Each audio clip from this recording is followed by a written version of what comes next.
जोधपुर में आयोजित हुए सामाजिक न्याय सम्मेलन में शिरकत करने पहुंचे भीम आर्मी चीफ चंद्रशेखर आज़ाद उर्फ रावण इस वक्त हमारे साथ एक्सक्लूसिव बातचीत करने के लिए मौजूद है। चंद्रशेखर जी, राजस्थान में इस साल चुनाव है और आज आप मुख्यमंत्री अशोक गहलोत के गृहनगर में सामाजिक न्याय रैली कर रहे हैं। किस तरीके का मैसेज? देखिए, हमारे सामाजिक न्याय सम्मेलन चल रहा है। ये चौथा सामाजिक न्याय सम्मेलन है और अंतिम सामाजिक न्याय सम्मेलन जयपुर में होगा। जो यहाँ हमने लंबे समय से काम किया है और जो विश्वास हमने अपने काम इस विचारधारा संघर्ष की वजह से अर्जित किया है, जो हमारे कार्यकर्ताओं ने मेहनत की है, 20 अगस्त 2023 को जयपुर में हमने अपना अंतिम अधिवेशन बुलाया है, सामाजिक न्याय सम्मेलन। और उस दिन हम यहाँ जो 2023 के चुनाव में, क्योंकि आज़ाद समाज पार्टी बड़ी मजबूती से चुनाव लड़ेगी, तो अपनी बहुत सारी योजनाएं और बहुत किस तरह से हम लोग चुनाव लड़ेंगे उसको डिक्लेयर करेंगे। ये आपने बताया कि ये मुख्यमंत्री जी का गृह संभाग है, लेकिन सबसे ज़्यादा अन्याय दलितों के साथ, आदिवासियों के साथ इसी क्षेत्र में हुआ। चाहे वो जितेंद्र मेघवाल का मामला हो, इंद्र मेघवाल का मामला हो, कार्तिक भील का मामला हो। और ये वो धरती है जोधपुर, जहाँ राजा राम मेघवाल जी जो हैं, ये जो किला बना हुआ है, ये उनकी और उनके परिवार को जो है चिनवा के बना है। तो लंबे समय से, आज़ादी से पहले भी और आज़ादी के बाद अब भी, किसी की सरकारें जितना अन्याय दलित और आदिवासियों ने यहाँ सहा है और व्यवस्था के नाम पे जो शोषण उनका हुआ है, लंबे समय से वो उससे ऊब चुके हैं और अब वो इससे निजात चाहते हैं। और मेरा मानना है कि जो विश्वास आज भी उन्होंने दिखाया और लंबे समय से हर आंदोलन में मेरे साथ खड़े होकर दिखाते हैं, 2023 के विधानसभा चुनाव में वो धरातल पे भी देखने को मिलेगा और आज़ाद समाज पार्टी एक मजबूत ताकत बन के यहाँ उभरेगी। माना जाए कि राजस्थान में इस साल चुनाव है, विधानसभा चुनाव, आज़ाद पार्टी 200 सीटों पर चुनाव लड़े। ये पार्टी का फैसला है। हम सभी विधानसभाओं पे तैयारी कर रहे हैं और जो ईमानदार समर्पित नौजवान हमारे हैं, जो धूप बारिश आंधी तूफान में भी समाज के लिए संघर्ष करते हैं, ऐसे काम करने वाले लोगों को, जहाँ दूसरी पार्टियाँ पैसे वाले लोगों को मौका देगी, हम ऐसे काम करने वाले लोगों को मौका देंगे। उसके साथ साथ पार्टी ने ये भी तय किया है, जिसके मैं घोषणा भी आपके सामने कर रहा हूँ, कि जिन लोगों के साथ जातिगत शोषण हुआ है, एट्रोसिटी हुई है, ऐसे परिवारों को भी राजनीतिक रूप से ताकतवर बनाने के लिए, क्योंकि सरकार ने तो उनका संरक्षण नहीं किया, सरकार तो अपराधियों के साथ खड़ी रही। कार्तिक भील का परिवार अब तक सड़कों पर बैठा हुआ है। तो ऐसे परिवारों को भी हम लोग प्रेरित करेंगे कि बाबा साहब अम्बेडकर ने जो कहा है कि पॉलिटिक्स द मास्टर की, कि राजनीतिक सत्ता वो चाबी है जो आपकी सारी परेशानियों का हल कर सकती है।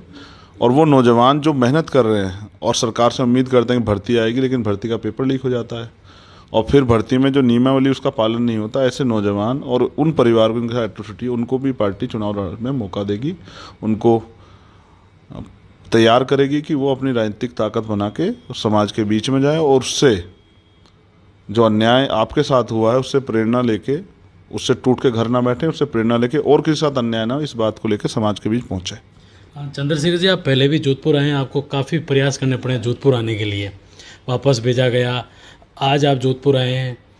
आपने भाषण में ये भी कहा था कि मुझे यहाँ आने के लिए कोशिश की गई कि ये जो सम्मेलन है इसको रद्द किया जाए या परमिशन नहीं दिया। किस तरीके से ये सब हुआ?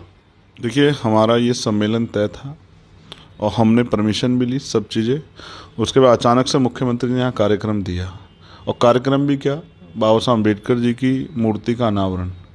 मैं स्पष्ट कर देना चाहता हूँ, जिस व्यक्ति के शासन में दलितों को, पिछड़ों को, आदिवासियों को और अल्पसंख्यक समाज के या जो भी उपेक्षित समाज, इनके लोगों के साथ इतना बड़ा अन्याय हो और वो मुख्यमंत्री एक शब्द ना बोला हो, जिसने न्याय के मामले में दुरहा किया हो। कन्हैया लाल जी को 50 लाख रुपए मुआवजा, 2 सरकारी नौकरी, और जितेंद्र मेघवाल के परिवार को एक लाइसेंस भी ना मिले। नौकरी तो बहुत दूर की बात है, मुआवजा तो बहुत दूर की बात है। इंद्र मेघवाल के परिवार के खिलाफ पंचायतें हों, उसके घटना के बाद उसके चाचा को पीटा जाए, और कार्तिक भील का परिवार 7 महीने तक बैठा है। ये इन वर्गों की के वोट लूटने के लिए जो मूर्ति अनावरण हो रहा है, तो मैं तो ये मानता हूँ ऐसे मुख्यमंत्री को तो बाबा साहब अम्बेडकर की मूर्ति को छूने भी नहीं देना चाहिए समाज को। तो ये जो सब है, मैं यहाँ लगातार आता रहा। मैंने आपसे बताया कि हमारी परमिशन थी, लेकिन हमारी परमिशन कैंसिल का दबाव डाला गया कि यहाँ मुख्यमंत्री का प्रोग्राम होगा। ये आज़ाद भारत का आज़ाद राजस्थान है, मगर जिस तरह गुलामी का प्रयास और लाचारी का प्रयास जो है यहाँ सभी के लिए किया गया। मेरे आज भी याद है, जब मैं जितेंद्र मेघवाल के परिवार से मिलने आया तो मुझे एयरपोर्ट पर डिटेन कर लिया गया, हमारे सारे कार्यकर्ताओं को डिटेन कर लिया गया। जब मैं इंद्र मेघवाल के परिवार से मिलने के लिए आज 3 बार मैं यहाँ से वापस भेजा गया।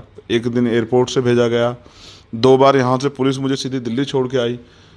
अब आप ये समझिए कि अगर कोई व्यक्ति अन्याय होने के बाद अपने परिवार से भी ना मिल पाए तो ये सरकार, यहाँ की जो सरकार है, यहाँ के मुख्यमंत्री कौन सा लोकतंत्र मानते हैं।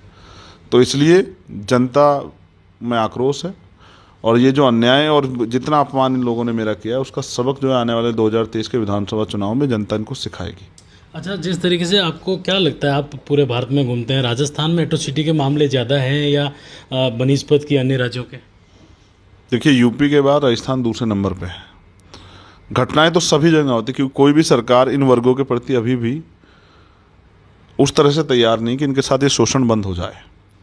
लेकिन अगर अपराध होने के बाद न्याय ना हो और अपराधियों के संरक्षण हो, अपराधियों के संरक्षण में जैसे पंचायतें हों, उनको डराया धमकाया जाए, उनको बेइज्जत किया जाए, डर का माहौल बन जाए, तो फिर वो सरकारें और वो पुलिस कानून व्यवस्था वो सब बेकार है।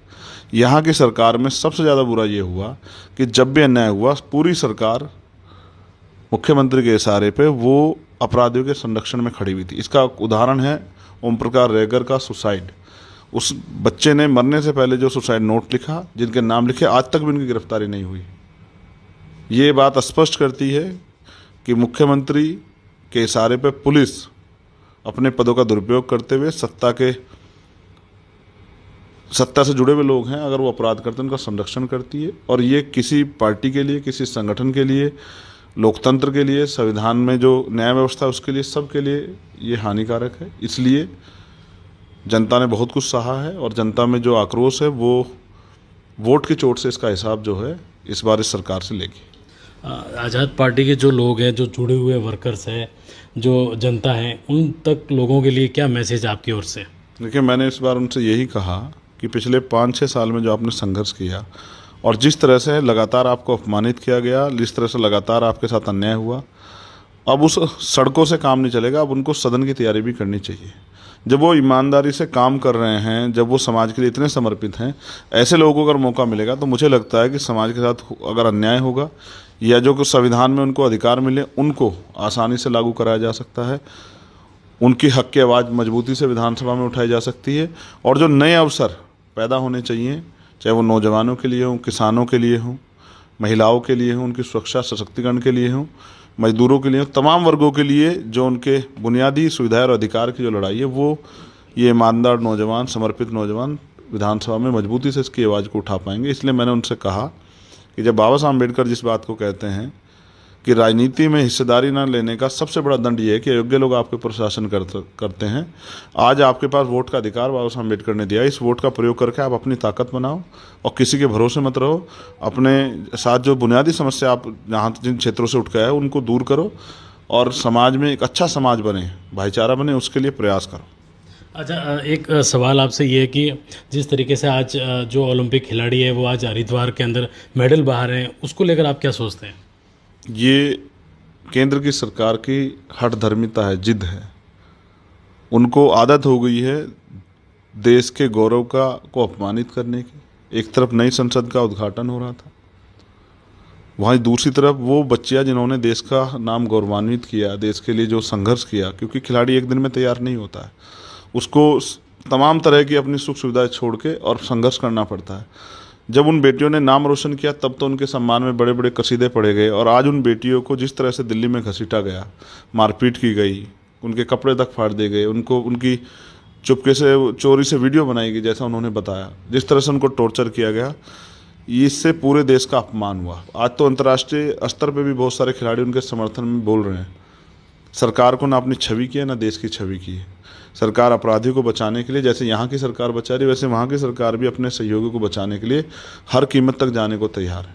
और जिस तरह से उस धरने को षड्यंत्र करके वो धरना ही वहाँ से उखाड़ दिया, ये तो लोकतंत्र में जो अभिव्यक्ति की आज़ादी और राइट टू प्रोटेस्ट है, उसका भी आर्टिकल 19 का भी अपमान जो है केंद्र सरकार कर रही है। एक तरफ वो खिलाड़ियों का अपमान कर रही है, वहीं दूसरी तरफ उन्होंने वोट मांगे कि हमने दलित राष्ट्रपति बनाया, लेकिन जब उन्होंने संसद की नींव रखी तो उनको नहीं बुलाया। जब उन्होंने अभी संसद का उद्घाटन हुआ, उन्होंने कहा हमने आदिवासी राष्ट्रपति बनाया, इसके नाम पे उन्होंने बहुत वोट मांगे, लेकिन अब उनको नहीं बुलाया। इससे स्पष्ट ये होता है कि इन वर्गों के वोटों को लूटने के लिए वो मोहरों के रूप में इन वर्गों के प्रतिनिधित्व को यूज करती हैं। ये की नहीं थी, ये बात थी सम्मान की कि आप अपने अगर कोई आप कार्यक्रम कर रहे हैं उसमें जो आपके साथी अगर आप उनको बुलाते हैं तो ये उनके साथियों का अधिकार का मामला नहीं है। जो उच्च पदों पर बैठे लोग हैं उनको आप बुलाते हैं, अधिकार का मामला, ये सम्मान का मामला है कि आप वास्तविकता में उनका कितना सम्मान करते हैं। तो आज भी भारतीय जनता पार्टी की सरकार उनका जो करैक्टर है वो वही है, चरित्र, कि वो दलित, पिछड़ों, आदिवासियों से वोट चाहती है और इन वर्गों के उच्च पद पे बैठे लोगों का सम्मान नहीं करती। वो पार्टी और वो सरकार इनको अधिकार कैसे देगी? इसलिए हमारे लोगों को इन सभी सरकारों से सतर्क रहने की ज़रूरत है और अपनी ताकत बनाने की ज़रूरत है, जिससे कि इनका भरोसा छोड़ के वो लोग आगे बढ़ें और अपने पैरों पर खड़े। ये मेडल बाहर है, ये बिल्कुल सही है क्या? मैं इससे दुखी हूँ। जिस मेडल ने मुझे भी गौरवान्वित किया, आपको भी गौरवान्वित किया, उस मेडल को इस तरह से बहते देख मैं दुखी हूँ। और मैं ये अपील करूँगा, अगर वो मेरी बात को उन तक पहुँच पाए, कि उनको मेडल नहीं बहाना चाहिए, उनको अपने साथ हुए अन्याय के खिलाफ लड़ना चाहिए। देश उनके साथ है, हम सब लोग उनके साथ हैं। समय समय पे तमाम तरह के जो है परीक्षाएं देनी पड़ी है, उनकी परीक्षा चल रही है। अगर वो इस परीक्षा को जीतेंगी, कल जब वो मेडल लेके आएंगी, मुझे भरोसा है, तो देश फिर से उनके संघर्ष पे जो है गौरवान्वित होगा। उन बच्चों का सम्मान की रक्षा सरकार को करनी चाहिए, देश के प्राइम मिनिस्टर को करनी चाहिए। बुरा ये है कि 2-3 किलोमीटर बैठे प्राइम मिनिस्टर को उनके दुख, तकलीफ, उनके आंसू नहीं दिखाई दे रहे, हमें दिखाई दे रहे हैं, पूरे देश को दिखाई दे रहे हैं। बस प्रधानमंत्री तक नहीं जा रहे, ताकत उनके हाथ में है। आपने देखा आरोपी क्या कहता है कि अगर प्राइम मिनिस्टर कहेंगे तो मैं इस्तीफा दे दूंगा, बीजेपी के वरिष्ठ नेता कहेंगे मैं इस्तीफा दे दूंगा। तो जमीर तो सरकार के लोगों के नहीं है। और ऊपर से जैसे मैंने यहाँ कहा, यहाँ पंचायत है, वो भी एक पंचायत कर रहे हैं। तो ये सब चीज़ें स्पष्ट कर रहे हैं कि आज संविधान का राज लगभग ख़त्म हो गया है और जिसकी लाठी उसकी भैंस की तरह काम हो रहा है। इस तरह से देश का लोकतांत्रिक ढांचा बिल्कुल टूट जाएगा और देश की जनता का न्याय के प्रति विश्वास है वो ख़त्म हो जाएगा। माननीय सुप्रीम कोर्ट इसमें जितना जल्दी संज्ञान ले और अपनी तरफ से कार्रवाई के आदेश दें, शायद कुछ हो जाए। सरकार तो अपनी जिद पे है कि वो अपने वोटों के नफा नुकसान को देखते हुए अपने अपराधी साथी को गिरफ्तार नहीं कराएंगी। ये थे हमारे साथ एक्सक्लूसिव बातचीत करते हुए भीम आर्मी चीफ चंद्रशेखर आज़ाद। इनका साफ तौर पर कहना है कि राजस्थान में इस साल चुनाव है। जिस तरीके से दलितों के साथ अत्याचार राजस्थान देश में दूसरे स्थान पर है, इन दलित व्यक्ति है, दलितों के साथ अत्याचार है, उनको आगे आना चाहिए। उनको एक राजनीति में आकर अपनी हक की लड़ाई लड़नी चाहिए। लेकिन बड़ी बात ये कही है कि राजस्थान के मुख्यमंत्री अशोक गहलोत को भीमराव अम्बेडकर बाबा जी की मूर्ति पर हाथ लगाने का भी